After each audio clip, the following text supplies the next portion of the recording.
similar. So here we can have two different types of species now, of course, cations and anions. And so here we'll use an example where we consider oxides, so oxygen being the anion of O2 minus. And so here's the solvent that is magnesium oxide. You can see it adopts a cubic packing arrangement as well. The charge on the magnesium is 2+, and so the nickel is also 2+, so we're in favor to exchange magnesium sites shown as blue for some nickel sites, which are now shown as dark spheres. And of course, there's a periodic positioning of oxide or O2 minus anions throughout this lattice as well. Okay, so substitution of solid solutions in ceramics containing a metal and a non-metal can also happen. So nickel oxide can mix at random into magnesium oxide. Okay.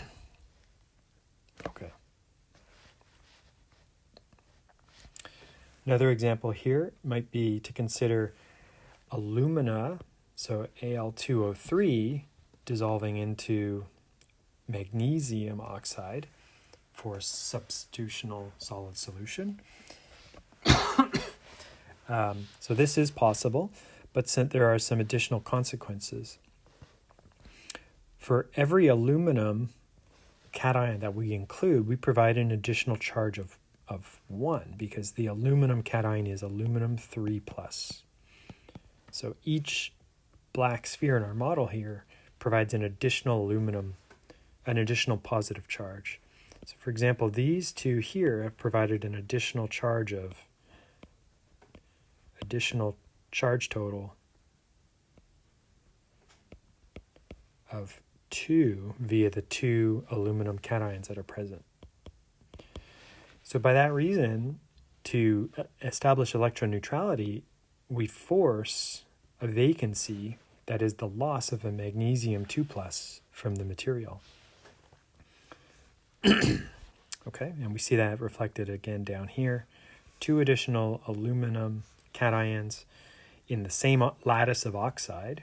We see that in common between the two materials, and this forces a vacancy of the magnesium by way of that phenomenon. Okay. Just clean some of that up. So in some there, ceramics, and in this case the oxides, they can be a little bit more complicated provided that there's charge mismatch between the solute and the solvent ions.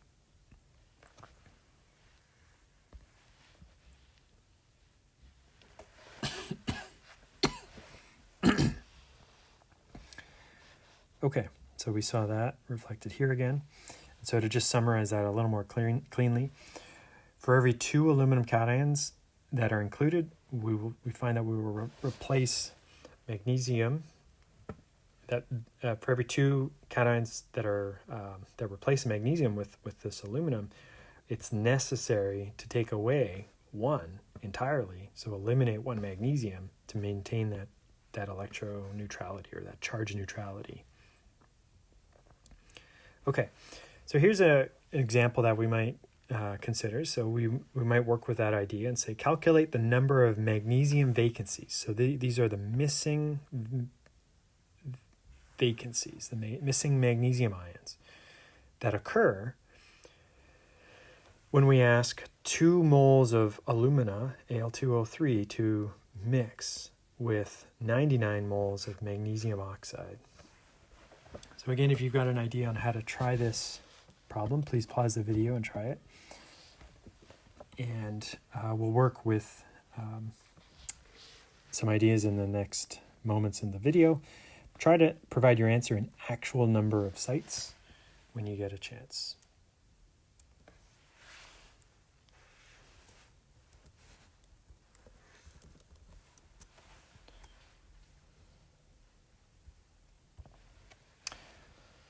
Okay, so working our way towards the answer, just to provide a visual here, here's our lattice. We know that the white sites are all the oxides, all the oxygen atoms in our material.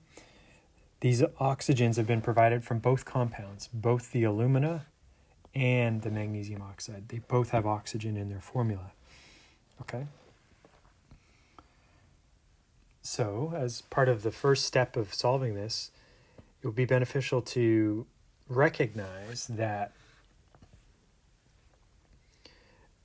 it's both the aluminum and the magnesium that have to fit into this lattice, if you want, of the oxygen atoms. Okay, so the baby blue positions here are going to be both magnesium and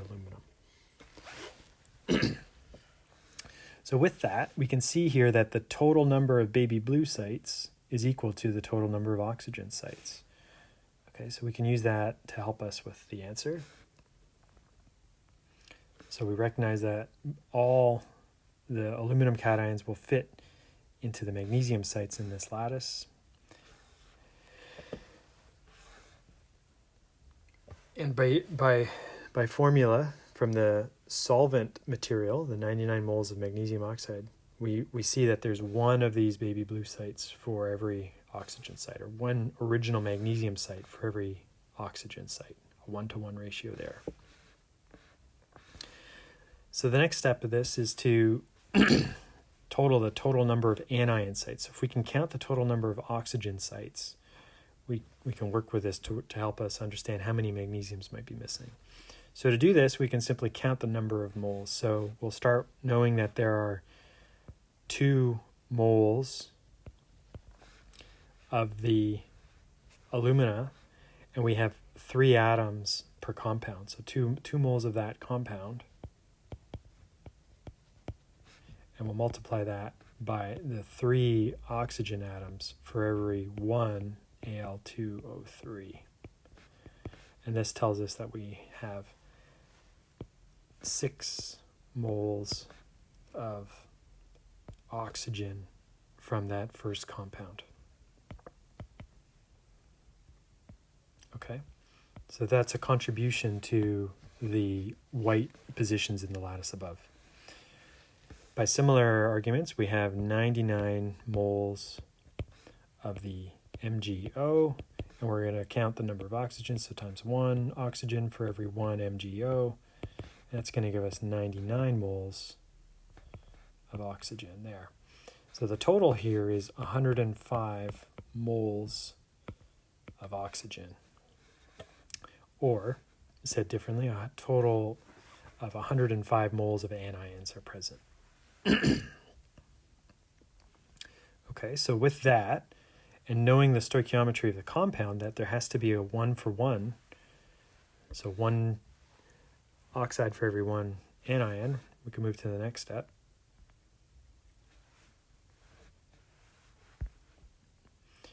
And now count the total number of cations that we have. So asking these things to mix, we would expect 2 moles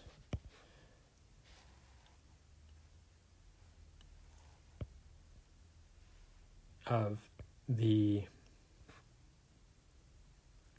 aluminum. Apologies there, sorry.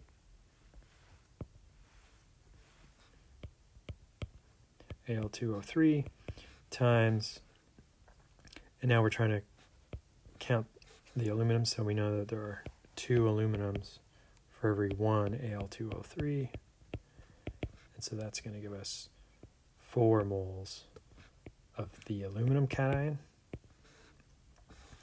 and we're going to have 99 moles of the other compounds, MgO, times 1 Mg cation for every 1 MgO, and that's going to give us 99 moles of that cation, that is Mg.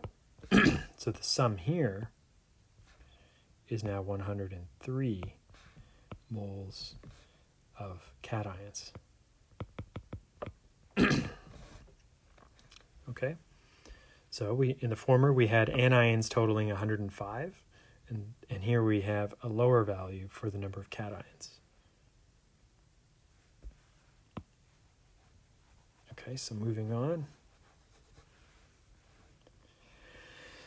because we're 1-to-1 in cations to anions, we would expect that 2 moles of magnesium must be vacant in order to satisfy the mixing requirement here.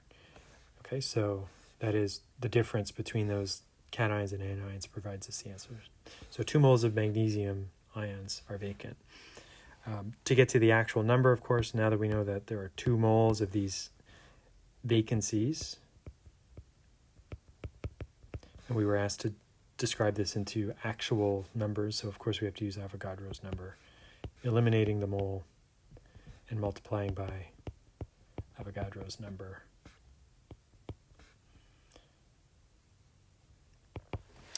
We get basically 2 times Avogadro's number.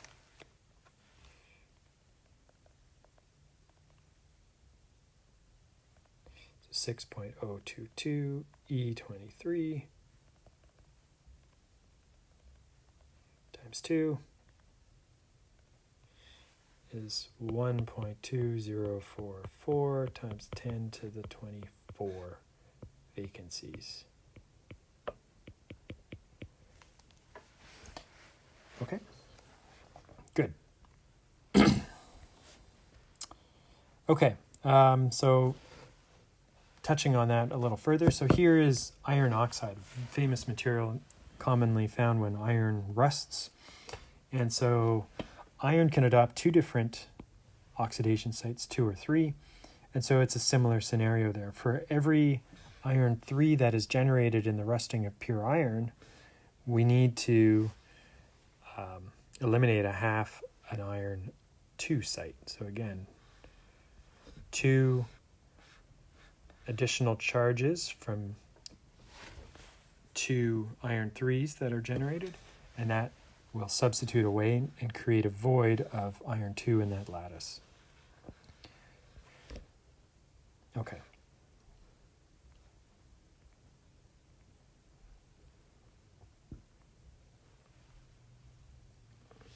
Okay, so I think we've said all this. Chemical imperfection requires that every 2 iron 3 that we lose an iron 2 atom entirely.